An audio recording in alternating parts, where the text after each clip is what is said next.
નમસ્કાર, ગ્રાઉન્ડ રિપોર્ટમાં આપનું સ્વાગત છે। હું છું આપની સાથે સંધ્યા। નવા વર્ષે નવો જિલ્લો બન્યો અને શરૂ થઈ ગઈ નવી મોકાણ। મંડાઈ ગયા વિરોધના સૂર। વાત છે બનાસકાંઠાની, જ્યાં કहीं ખુશી કहीं ગમનો માહોલ છે। કાંકરેજ, ધાનેરા અને દિયોદરમાં ઉઠ્યો છે વિરોધનો વંટોળ। કેમ લોકો કરી રહ્યા છે વિરોધ? બનાસકાંઠાના વિભાજન પર વિવાદ કેમ? નેતાઓ પણ વિરોધમાં જોડાતા તેમને પ્રભુત્વ ગુમાવવાનો લાગી રહ્યો છે ડર। જો આ તમામ વિગતો ગ્રાઉન્ડ રિપોર્ટના અહેવાલમાં।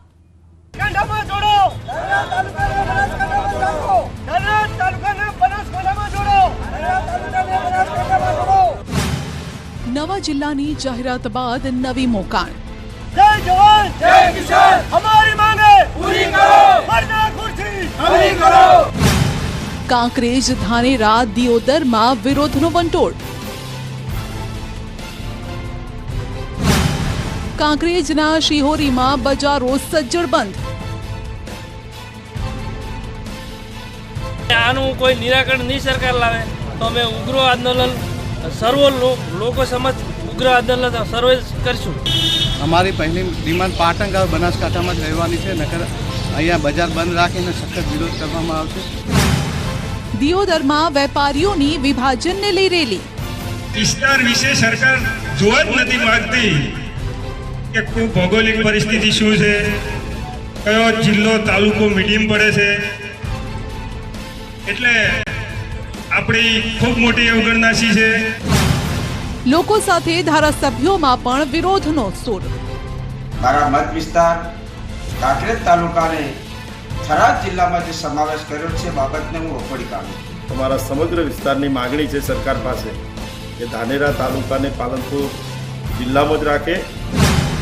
કેમ વિભાજન બાદ લોકોમાં ભભૂક્યો રોષ? કેમ લોકો આંદોલનની ચીમકી ઉચ્ચારી રહ્યા છે?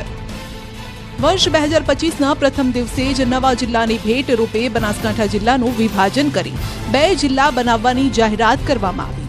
ત્યારે બનાસકાંઠા જિલ્લાના વિભાજન બાદ કहीं ખુશી કहीं ગમનો માહોલ છે। બનાસકાંઠા જિલ્લાના વિભાજન કરી વાવ થરાદને નવો જિલ્લો જાહેર કરવામાં આવ્યો છે અને આ દરમિયાન ધાનેરા, કાંકરેજ અને દિયોદરના લોકોએ બનાસકાંઠામાં જોડાવવાનો ઉગ્ર વિરોધ શરૂ કર્યો। जय जवान जय किसान हमारी मांगे पूरी करो, वरना कुर्सी खाली करो। બનાસકાંઠાને વિભાજન બાદ ધાનેરા, કાંકરેજ, દિયોદરનો વાવ થરાદ જિલ્લામાં સમાવેશ કરવામાં આવ્યો છે, જ્યારે કે આ તાલુકાના રહેવાસીઓને બનાસકાંઠા જિલ્લામાં જ રહેવાની માંગ સાથે વિરોધ નોંધાવ્યો। શિહોરીમાં દુકાનદારોએ દુકાનો બંધ રાખી સજ્જડ બંધ પાડ્યો। વિભાજનનો વિવાદ હવે વકરી રહ્યો છે। લોકો રસ્તા પર ઉતરી આવ્યા છે અને આંદોલનની ચીમકી ઉચ્ચારી રહ્યા છે। કાંકરેજ તાલુકાને બનાસકાંઠામાં રાખવા અથવા તો પાટણમાં સમાવેશ કરવા માંગ ઉચ્ચારી છે। અત્યારે એક જ માગ છે, એ જ માગ છે કે જો જિલ્લો તમે જાહેર કર્યો છે તો વગર જિલ્લો જાહેર કરવામાં આવે અથવા અમને બનાસકાંઠામાં જ રહેવા દો, અમારી એ માગ છે। કારણ કે થરાદ એ એક છેવાડાનો ભાગ છે, જ્યારે દિયોદર છે એ દરેક વિસ્તારને મત વિસ્તારને સેન્ટરમાં આવે છે, પરંતુ તમે છેવાડાનો ભાગ હોવા છતાં થરાદને બનાવ્યો છે। તો વાવ થરાદ જિલ્લામાં વાવ, ભાભર, થરાદ, ધાનેરા, સુઈગામ, લાખણી, દિયોદર, કાંકરેજ એમ કુલ 8 તાલુકા તેમજ ભાભર, થરાદ, થરા અને ધાનેરા એમ 4 નગરપાલિકાનો સમાવેશ થશે। લોકો તો ત્યાં સુધી કહી રહ્યા છે કે આ નિર્ણય અમને વિશ્વાસમાં લીધા વગર લીધો છે। જો આ નિર્ણય પરત નહીં લેવામાં આવે તો આવનારા સમયમાં ઉગ્ર વિરોધ થશે। સ્થાનિક ભાજપના નેતાઓ પણ પારખી ગયા છે અને લોકોના વિરોધના સૂરમાં હવે તેઓ પણ સૂર પુરાવી રહ્યા છે। તમારી હાથે જ છીએ, ભારતીય જનતા પાર્ટીના તમામ આગેવાનો કાંકરેજ અને અહીંથી થરાદ એ અંતર ખૂબ વધી જાય છે અને ઓકવર્ડ પડે, એટલા માટે કાંકરેજની ભાજપના કાર્યકર્તા પણ આ મતથી નારાજ છે। અમારા જિલ્લા પ્રમુખ આદરણીય કીર્તિસિંહના ધ્યાન ઉપર આખો વિષય ભાજપના લોકોએ મૂક્યો અને પબ્લિકમાંથી જે કંઈ વિષય આવ્યો છે એ પણ જિલ્લા પ્રમુખના ધ્યાન ઉપર મૂક્યો છે। એટલે અહીં કાંકરેજની જનતા ભાજપના આગેવાનોની જે લાગણી છે એ જિલ્લા પ્રમુખ સુધી મુકાઈ ગઈ છે અને જિલ્લા પ્રમુખશ્રીએ અમને ખાતરી આપી છે કે તમારી જે વાત છે, વિસ્તારની વાત છે, એ હું સરકાર સુધી પહોંચાડીશ। વિભાજનમાં જે તાલુકાઓની જાહેરાત થઈ છે એમાં કાંકરેજની અંદર કાંકરેજના લોકોની લાગણી મૂળભૂત બનાસકાંઠા જિલ્લા સાથે રહેવાની છે। લોકોની લાગણી સરકાર સુધી પહોંચાડીશું અને સરકાર યોગ્ય નિર્ણય લેશે। બનાસકાંઠા જિલ્લાનું મુખ્ય મથક પાલનપુર અને વાવ થરાદ જિલ્લાનું મુખ્ય મથક થરાદ રાખવાનું નક્કી કર્યું।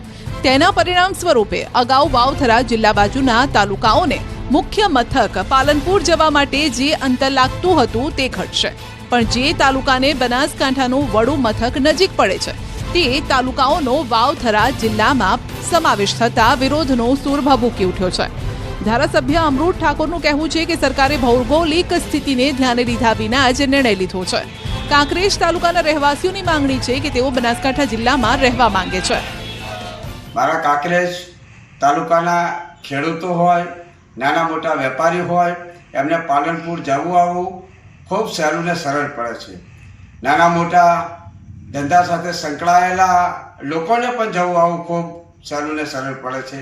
જ્યારે થરાદ જવું ખૂબ જ અટપટું ને અઘરું છે.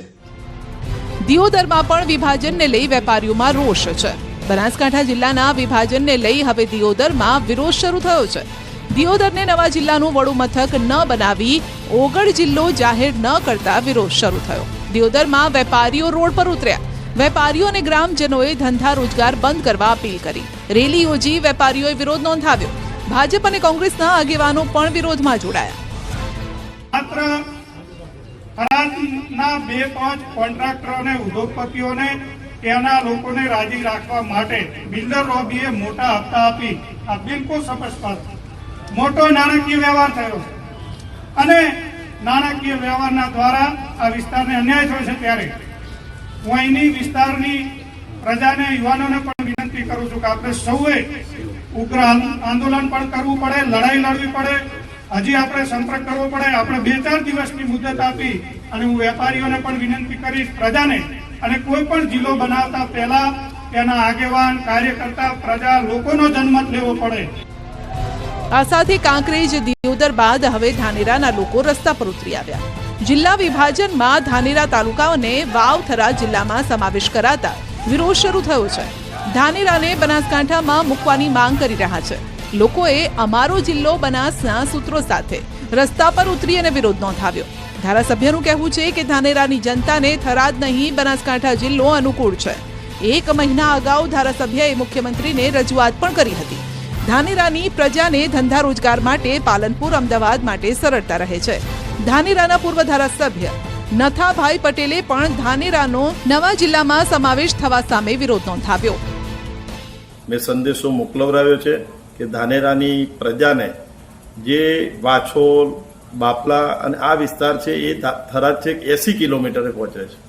એટલે ખૂબ મોટું લાંબુ અંતર થઈ જાય છે. જે ખિંમત સાઈડનો ભાગ છે એ વિસ્તાર માટે તો અમારા સમગ્ર વિસ્તારની માગણી છે સરકાર પાસે કે ધાનેરા તાલુકાને પાલનપુર જિલ્લામાં જ રાખે. અને બધાની સૂચના એક જ, સૂરજ એક જ છે કે અમારે થરાદ જવું નથી. અમને આપણે બનાસકાંઠામાં પાલનપુર ભેગા રાખવાના છે. તમે આગેવાની લો અને આપણે સૌએ વિરોધ કરવાનો સમય છે, તે વિરોધ કરવો પડશે. મેં પણ એ વાતમાં સૂર પૂર્વ્યો અને અહીં જનતાનો જે અવાજ છે એ જનતાની આગેવાની લઈ અને અમારે પણ અમારો વિરોધ નોંધાવીએ છીએ કે અમને બનાસકાંઠા જિલ્લાની અંદર પાલનપુર તરફ રાખે. થરાદમાં ધાનેરા તાલુકાની વસ્તીને જવાની ઈચ્છા નથી. કે પ્રજા, થોડી ઘણી પ્રજા કદાચ નારાજ હોઈ શકે, આગેવાનો કે થોડા નારાજ હોય, પણ મને એવું લાગે છે કે ધાનેરાની પણ બધી પ્રજા નારાજ ન હોય. દિયોદર મોટા ભાગની અપેક્ષા એવું રાખે કે અમારે થરાદમાં રહેવું છે. થરાદને અડીને બધા ગામો આવ્યા છે. કાંકરેજ જે છે કે કાંકરેજ તો લોકસભામાં પણ પાટણમાં છે, અમારા ભેગું છે નહીં. એટલે ક્યાં શું હશે, પણ હું માનું ત્યાં સુધી આ 5 તાલુકા માટે તો એટલું આશીર્વાદ છે. અને સાથે સાથે હજુ જે સમગ્ર રાજ્યમાં મોટામાં મોટો જિલ્લો 14 તાલુકા, હજુ પણ નવા તાલુકાઓ પણ બનાવવા પડશે. પ્રજાની જે માગ છે એ મુજબ હું માનું ત્યાં સુધી વિસ્તાર હજુ પણ મારી પાસે મોટો છે. એટલે આ જિલ્લો જે કર્યો છે એને લીધે ખૂબ સારું શું છે. હવે એ સમજીએ કે વિભાજન પાછળ રાજકીય ગણિત શું છે. બનાસકાંઠા જિલ્લાનું જે રીતે વિભાજન કરવામાં આવ્યું છે તેના પરથી ઘણા જાતિવાદી સમીકરણો બદલાઈ શકે છે. કારણ કે બનાસકાંઠા જિલ્લામાં થોડા ઘણા મત ધરાવતો પાટીદાર સમાજ વાવ થરાદ વિસ્તારમાં તેનું નહિવત પ્રમાણ છે. તો બીજી તરફ નવા જિલ્લામાં ચૌધરી સમાજ અને ઠાકોર સમાજની મોટી બહુમતી છે. આ સીમાંકન બાદ હવે પાટીદાર સમાજ સહિત ઇતર સમાજના લોકોનું વર્ચસ્વ વિભાજન બાદ બનાસકાંઠા જિલ્લામાં વધશે. જિલ્લાના વિભાજનના કારણે જિલ્લાના રાજકારણમાં ગરમાવો આવ્યો છે. સાંભળો આ મામલે ગેનીબેન શું કહી રહ્યા છે? આ વિભાજનથી રાજકીય સમીકરણો કઈ રીતે બદલાશે? વિસ્તારની દ્રષ્ટિએ વિભાજન થયું છે તો એ આવકારદાયક છે. રાજકીય દ્રષ્ટિએ કઈ રીતે જોવો છો? આ બે જિલ્લા બનવાથી કોંગ્રેસને કેટલો ફાયદો થશે, કેટલું નુકસાન થશે? એમાં કોંગ્રેસને ફાયદો કે ભાજપને ફાયદો એ ચૂંટણીની અંદર દરેક ચૂંટણીઓની અંદર સમીકરણો બદલાતા હોય છે. ક્યાંક જાતિવાદી રાજકારણના હિસાબે ક્યાંક ને ક્યાંક કોઈકને ફાયદો થશે તો કોઈકને નુકસાન થશે. એટલે હું માનું છું ત્યાં સુધી સમય આવશે ત્યારે ચૂંટણીઓ આ તે, પણ મતદારો અંતે તો લોકશાહીની અંદર સર્વોપરી મતદારો હોતા હોય છે. એટલે કોઈ ભાજપથી બંધાયેલા નથી કે કોંગ્રેસથી બંધાયેલા નથી. એ જે તે જિલ્લાના હિતમાં કે જે તે પોતાના વિસ્તારના હિતમાં જ નિર્ણય લેતા હોય, વિચારતા હોય છે. અને એ પૈકીના જે તે જિલ્લાના તાલુકાના આગેવાનો, સર્વપક્ષીય આગેવાનો પોતપોતાના જિલ્લાના તાલુકાના હિતમાં વિચારશે. નવો જિલ્લો તો બન્યો, પણ બનાસકાંઠામાં નવી મોકાણ શરૂ થઈ ગઈ. એક તરફ ખુશી, બીજી તરફ વિરોધનો વંટોળ. હવે સરકાર માટે બધાને રાજી કરવા પણ કપરું છે. જોઈએ શું થાય છે આગળ. નિયમ તોડશો તો તમને પણ તોડી નાખશે, કારણ કે આ તો ગુજરાત પોલીસ અને ગુજરાતનું તંત્ર છે જે કોઈને નહીં બક્ષે. અને એમાંય જો તમે કાયદાનો ભંગ કર્યો તો પછી ક્યાંય નાય નહીં રહો. રસ્તે રઝળવાનો વારો પણ આવી શકે છે. ને આવું એટલા માટે કહી રહ્યા છે કારણ કે અમદાવાદમાં રસ્તા પર રોફ જમાવતા આવારા તત્વોના ઘર પર ચાલ્યું તંત્રનું બુલડોઝર અને તંત્રનો હથોડો.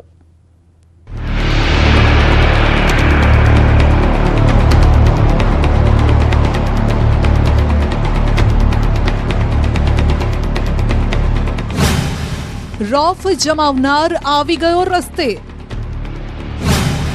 હવાબાજીનો ફુગ્ગો ફૂટી ગયો, કારણ કે આ તો ગુજરાત પોલીસ છે. જો દબંગઈ કરી તો દાદાનો બુલડોઝર ફરતા વાર નહીં લાગે. જોઈ લો આ બે દ્રશ્યો. એક તરફ અસામાજિક તત્વો ભાન ભૂલી ગયા છે, પરંતુ આ ભાન ભૂલેલાઓને જ કાયદાનું ભાન કરાવ્યું છે દાદાએ. આ તસવીર જેણે ન જોઈ હોય તે જોઈ લે અને સબક પણ લઈ લે કે જો તમે પણ કાયદામાં રહેશો તો જ ફાયદામાં રહેશો. કારણ કે તોફાની અને ગુનાહિત પ્રવૃત્તિઓને અને તે કરનારને બક્ષવામાં નહીં આવે. અમદાવાદમાં કુખ્યાત આરોપીના ઘર પર ચાલ્યો તંત્રનો હથોડો. 18 ડિસેમ્બરે દાદાગીરી કરનારના ત્યાં ચાલ્યું દાદાનું બુલડોઝર. રખિયાલ અને બાપુનગરમાં આતંક મચાવનાર આરોપીઓની શાન ઠેકાણે આવી ગઈ છે. રસ્તા પર ખુલ્લી તલવારો લહેરાવી, લોકોને ધાક ધમકી આપી લોકોમાં ડર ઊભો કરનાર આરોપી મોહમ્મદ સરવર ઉર્ફે કડવો અબ્દુલ કરીમ, જેના ઘર પર તંત્રએ એવી તવાઈ બોલાવી કે હવે તે 100 વખત આવું કરતા પહેલા વિચાર કરશે. અબ્દુલે જે ગેરકાયદેસર બાંધકામ ઊભું કર્યું હતું તેને તોડી પડાયું. 18 ડિસેમ્બરે શહેરના રખિયાલ અને બાપુનગર વિસ્તારની અંદર એક ઘટના બની હતી. જે ઘટનાનો વિડીયો વાયરલ થયા બાદ પોલીસ દ્વારા કાર્યવાહી હાથ ધરવામાં આવી હતી અને જે કુખ્યાત આરોપીઓ છે તેઓની સામે ગુનો દાખલ કર્યા બાદ તેઓની ધરપકડ કરી હતી. અને હવે તેમના જે પણ ગેરકાયદેસર બાંધકામો છે તે તોડવાની કામગીરી છે પોલીસ દ્વારા અને કોર્પોરેશન દ્વારા કરવામાં આવી રહી છે. આપ જોઈ શકો છો દ્રશ્યની અંદર જે એક આરોપી હતો સરવર ઉર્ફે કડવો કે જેનું ગેરકાયદેસર બાંધકામ હતું તે તોડવાની કામગીરી છે તે અમદાવાદ મ્યુનિસિપલ કોર્પોરેશન દ્વારા કરવામાં આવી રહી છે. અને મહત્વની બાબત તો એ છે કે આ દરમિયાન કોઈપણ પ્રકારનો અનિચ્છનીય બનાવ ન બને તેની ખાસ તકેદારીના ભાગરૂપે અહીં મોટી સંખ્યામાં પોલીસ કાફલો પણ તૈનાત કરી દેવામાં આવ્યો છે. ઘરમાંથી અધ સામાન નીકળ્યો અને જાણવા મળ્યું કે આ નાનકડા ઘરમાં રહેતા હતા 25 લોકો. વાયરલ વિડીયો બાદ સર્વે કરવામાં આવ્યો અને જેમાંના 2 મકાનો પર કાર્યવાહી કરવામાં આવી. હાલ બંને મકાનો તોડવામાં આવ્યા છે. આ બંને મકાનો સરવર નામના આરોપીના છે. મકાનો વ્યક્તિગત માલિકીની જમીન પર ગેરકાયદેસર રીતે બનાવવામાં આવ્યા હતા, જેને હથોડાથી તોડી પડાયા. બાપુનગર પોલીસની સાથેની ગેરવર્તણૂકનો એક વિડીયો 18 તારીખે બહાર આવ્યો હતો. ત્યારબાદ એક FIR નોંધવામાં આવી. એ ગુનાની અંદર જે આરોપીઓ હતા જેમના મકાનો મ્યુનિસિપલ કોર્પોરેશનની જગ્યામાં હતા એ તમામ મકાનોને કોર્પોરેશનની જગ્યામાંથી દૂર કરવામાં આવ્યા છે. આ એક જે મકાન હતું, જે મકાન વ્યક્તિગત માલિકીની જગ્યામાં બનેલું હતું પરંતુ પ્લાન પાસ વગરનું અને પરવાનગી વગરનું બાંધકામ હોય જીડીસીઆર મુજબ તેમજ મ્યુનિસિપલ કોર્પોરેશનના તમામ ધારાધોરણોને અનુસરીને નોટિસો પાઠવીને આ જે બાંધકામ છે બિન પરવાનગીનું બાંધકામ છે એને દૂર કરવાની કામગીરી આજરોજ કરવામાં આવી રહી છે. ગરીબનગરમાં એએમસી અને પોલીસ વિભાગે સાથે મળીને કાર્યવાહી કરી. આ કાર્યવાહીમાં ઝોન 5ના 400 જેટલા પોલીસ કર્મચારી અને અધિકારી બંદોબસ્તમાં જોડાયા. અત્યાર સુધીમાં કુલ 7 મકાનોનું દબાણ દૂર કરાયું છે અને અન્ય આવા ગેરકાયદેસર બાંધકામો છે કે નહીં તેની તપાસ પણ ચાલી રહી છે. આ આરોપી વિરુદ્ધ શરીર સંબંધી ઘણા ગુનાઓ દાખલ થયેલા છે. એના વિરુદ્ધ તડીપાર અને પાસાની કાર્યવાહી પણ કરવામાં આવેલી છે અને જે 18 તારીખે જે બનાવ બન્યો હતો એમાં પણ એનો રોલ હતો, અગત્યનો રોલ. આ તરફ અમદાવાદના ખાડિયા વિસ્તારમાં એએમસી એસ્ટેટ વિભાગે પણ કાર્યવાહી કરી બાંધકામ તોડી પાડ્યું. ખાડિયા વિસ્તારમાં આવેલી શામળાની પોળમાં ડિમોલિશનની કાર્યવાહી હાથ ધરાઈ. હેરિટેજ મિલકત પર ગેરકાયદેસર બાંધકામ કરવામાં આવ્યું હતું, જેના પર તંત્રનું બુલડોઝર ફર્યું. હવે આ જોઈ લો, એક તરફ જેસીબી, બીજી તરફ ટ્રેક્ટર અને ત્રીજા ખૂણે પોલીસની ફોજ. લાગે છે કંઈક નવા જૂની થશે. આ દ્રશ્યો છે ગૃહ રાજ્યમંત્રીના શહેર સુરતના. સુરતની સુરત બગાડનારા અને કાયદામાં ન રહેનારા લોકોની શાન ઠેકાણે લાવવા સુરત મનપા કંઈક આ રીતે વાજતે ગાજતે પહોંચ્યું. પોલીસ અને એસએમસી તંત્રની ટીમ ઓલપાડ ટાઉનમાં પહોંચી અને પછી શું થયું જોઈ લો. સુરતના ઓલપાડમાં પણ ચાલ્યું દાદાનું બુલડોઝર.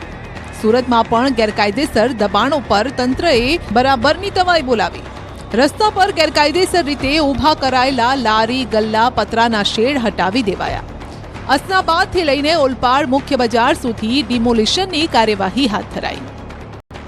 ઓલપાડ ગામમાં, ગામતરમાં, રોડની માર્જિનમાં અને સરકારી જમીનમાં જે દબાણો હતા, ખાસ કરીને ઓલપાડથી સુરત રોડ, ઓલપાડથી સાયણ રોડ અને ઓલપાડથી સુરત રોડ ઉપર જે કોમર્શિયલ બાંધકામો હતા અને જે દબાણો હતા એ આજરોજ પીડબ્લ્યુડી, પીઆઈ જાદવ સાહેબ, પીડબ્લ્યુડીના શ્રી ડેપ્યુટી એન્જિનિયર શ્રી હિમાણી સાહેબ, ગ્રામ પંચાયતના સરપંચશ્રી, તલાટીશ્રી અને સમગ્ર ટીમના ઓલપાડ વહીવટીતંત્ર દ્વારા ડિમોલિશન કરવામાં આવે છે. આ તરફ ગીર સોમનાથના વેરાવળમાં પણ દાદાનું બુલડોઝર એવું ફર્યું કે જ્યાં મકાનો હતા, ઝૂંપડા હતા, તે કાટમાળમાં ફેરવાઈ ગયા. 2 વીઘા સરકારી જમીન પરથી દબાણો હટાવી જમીન ખાલી કરાવાઈ. 45 જેટલા કાચા મકાનો જમીનદોઝ કરાયા. અંદાજિત 3 કરોડ જેવી માતબર રકમની જમીન પરનું દબાણ દૂર કરાયું, જેમાં પાલિકાના રેવન્યુ વિભાગના અધિકારી, મામલતદારની ટીમ પણ હાજર રહી. આ ડિમોલિશનમાં 6 જેસીબી, 22 ટ્રેક્ટરની જરૂર પડી. તેનાથી જ અંદાજો લગાવી શકાય છે કે લોકોએ કઈ હદે સરકારી જમીનને હડપી લીધી હશે. અને હજુ પણ જો રાજ્યમાં આવા તત્વો છે તો આ દ્રશ્યો પરથી સબક લઈ લે, નહીતર કાલે તમારો વારો છે. રાજ્યમાં ફરી વધ્યો છે 4 પગનો આતંક. ક્યાંક દીપડાએ દેકારો મચાવ્યો તો ક્યાંક સિંહની લટારથી છે ફફડાટ. તો શહેરોમાં રખડતા શ્વાન અને રખડતા ઢોરના ત્રાસથી લોકો છે ત્રાહિમામ. હિંસક પ્રાણીઓના હુમલાની ઘટનાઓમાં દિવસે ને દિવસે વધારો થઈ રહ્યો છે ને જેના કારણે લોકોમાં ફફડાટ છે.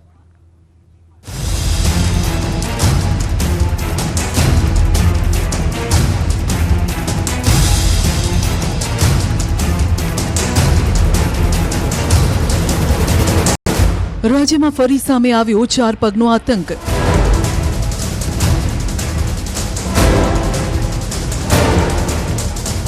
દ્વારકામાં આખલાએ અડફેટી લીધા. ભાવનગરમાં શિકારી દાનવે યુવક પર મારી તરાપ. તો ગુજરાતમાં વધ્યો 4 પગનો આતંક. રાત પડતા જ કરે છે હિંસક હુમલો. આ દ્રશ્યો જોઈને કોઈનું પણ હૈયું હચમચી જાય. 4 પગના આતંકે હાહાકાર મચાવ્યો. હિંસક પ્રાણીઓએ સમગ્ર ગુજરાતમાં ફેલાવી દહેશત. આ ખૂંખાર છે, આ માનવભક્ષી છે, ડરામણો છે. ગુજરાતમાં છેલ્લા ઘણા દિવસોથી 4 પગનો આતંક એટલો વધી ગયો છે કે રાત પડતા લોકોમાં ફફડાટ ફેલાય છે. 4 પગનું મોત સામે આવતા જ ફફડી ઉઠે છે લોકો. લોકો હેરાન પરેશાન થઈ ગયા છે. આ 4 પગનો આતંક એટલો ખતરનાક છે. રસ્તા પર જુઓ શિકારીની લટાર, જે રાત પડતા જ નીકળી પડે છે શિકારની શોધમાં.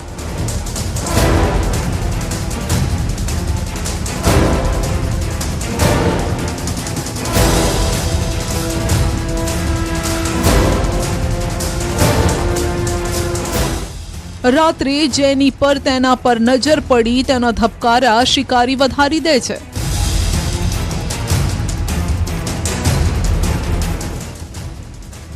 ગીર સોમનાથના કોડીનાર ઉના હાઈવે પર સિંહની લટારનો આ વિડીયો છે. છેલ્લા કેટલાય સમયથી અહીં સિંહના આંટાફેરા વધી ગયા છે. અવારનવાર સિંહો અહીં શિકારની શોધમાં કે ભટકતા હાઈવે પર આ રીતે આવી ચઢે છે. અહીંથી પસાર થતા વાહન ચાલકો પણ આ દ્રશ્યો જોઈને અચંભિત થઈ જાય છે. રૂવાડા ઊભા થઈ જાય છે. કેટલાય લોકો સાવજના આ દ્રશ્યો મોબાઈલમાં કેદ પણ કરે છે. તો ગીર સોમનાથમાં સિંહની લટાર જોઈ હવે સિંહનો શિકાર જોઈ લો. ભાવનગરના જેસરમાં એક સિંહણ એક યુવક પર તૂટી પડી.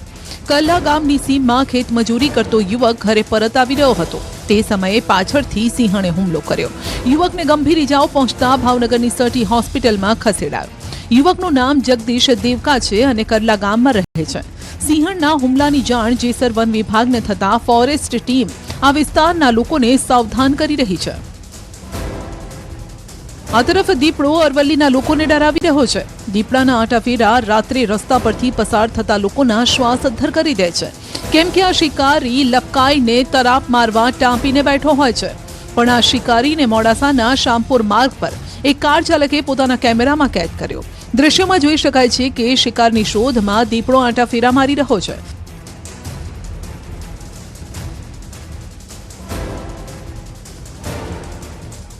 છેલ્લા એક વર્ષથી શામપુર, લાલપુર, સરડોઈ સહિત વિસ્તારમાં દીપડાનો આતંક વધ્યો છે. આંટાફેરાના કારણે રાત્રે ખેડૂતો ખેતર પણ જતા ફફડી રહ્યા છે.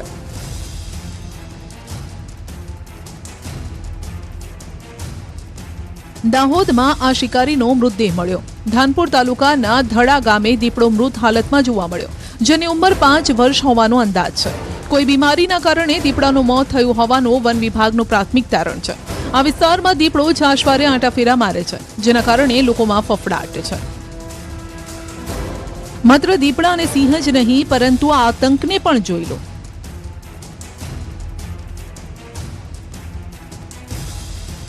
જાહેર રસ્તા પર ભયજનક રીતે બાખડી રહ્યા છે આખલાઓ. ગોમતી માતા મંદિર પાસે 2 આખલા એવા બાખડ્યા કે દ્વારકાના પ્રવાસીઓમાં ફફડાટ ફેલાયો. વડોદરાથી દ્વારકા દર્શન કરવા આવેલ વૃદ્ધ યાત્રિકને આખલાએ અડફેટે લેતા ગંભીર રીતે ઇજાગ્રસ્ત થયા. છેલ્લા કેટલાય સમયથી અહીં રખડતા ઢોરનો ત્રાસ છે. આખલા યુદ્ધના આ દ્રશ્યો તંત્રની બેદરકારીનો વધુ એક પુરાવો આપે છે. આખલા યુદ્ધના કારણે સ્થાનિકો વાહન ચાલકોમાં પણ ભય છે. આખલાઓની લડાઈથી દ્વારકાધીશના દર્શને આવેલા હજારો લોકોના જીવ જોખમમાં મુકાયા. આરોપ છે કે